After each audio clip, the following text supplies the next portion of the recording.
Why is this Chinese electric car the world's best-selling car? Hello, lovely YouTube family! Welcome back to Cyber Circuit. In today's video, we are going to talk about why is this Chinese electric car the world's best-selling car. Before we start, I would want you to hit that red subscribe button so that you never miss out on any of our videos. While Australia might be slow on the uptake when it comes to electric vehicle or EV adoption, many of the world's biggest automotive markets are becoming more and more electrified. EVs are mainstream now, in no small part due to the vision of Elon Musk's pioneering company Tesla, which has transformed the global public's perception of EVs from drab to desirable.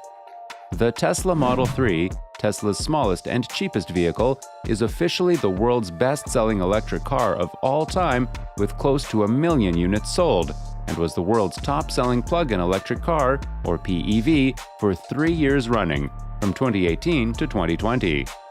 The Hongguang Mini EV edged out Tesla's Model 3 as the top-selling electric vehicle in the world in January and February, not a small feat for the relatively new hatchback. More than 36,000 of the tiny cars sold in January compared to about 21,500 Model 3s, and the Hongguang sold just over 20,000 units last month compared to just under 13,700 Tesla 3s. Was being the operative term. Now, a tiny EV rival out of China has unseated Tesla's throne as the world's most popular electric car after only a year on the market and without even having to leave its home country. It's called the Wuling Hongguang Mini, not quite as snappy as Tesla Model 3, but there you go. Manufactured by SAIC GM Wuling, a joint venture between two Chinese state-owned automakers and America's General Motors, the diminutive Mianbao Che, or breadbox car, has finally overtaken the Model 3 in global monthly sales, with Wuling selling over 1,000 a day, The Driven relates. While it's currently only offered in mainland China, which makes those sales figures even more impressive, the brand has ambitions to take it overseas, and manufacturers in countries like Latvia and Pakistan are already penning deals to produce the pint-sized EV under license.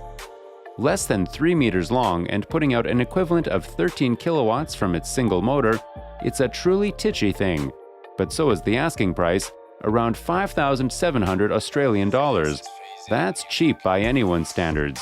It only has an effective range of about 120 to 170 kilometers, depending on the battery, but seeing as this car's natural environment would be the packed streets of a Chinese metropolis, that's hardly a concern. A big factor in the Hongguang Mini's success is its cute factor, too. It's a demonstrably attractive little car with a somewhat retro aesthetic, taking a leaf out of Mini's book, that Wuling have aimed squarely at the female market, which is generally more receptive to EV ownership, as this Al Jazeera article relates. Would the car work in Australia, however? It's a good question. Even if the car was sold here for double its Chinese RRP, it would still be easily the cheapest car in Australia, and the cheapest EV by a long shot.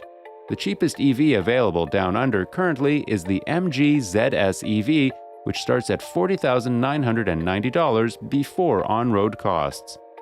The biggest issue is safety. An unofficial crash test of the Hongguang Mini conducted in China suggests the car performs poorly in a crash, with one tester quipping, "No one in the car can survive even in a low-speed frontal crash. Crushed like a soda can," Tasmanian reports. It wouldn't be allowed to be sold in most overseas markets as is.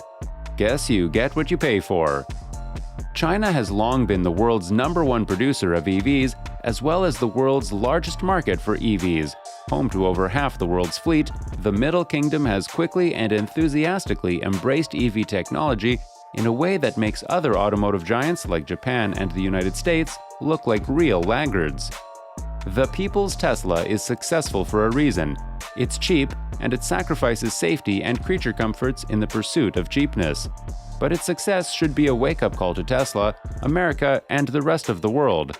Unless others start innovating, China will undoubtedly overtake everyone else in the EV game.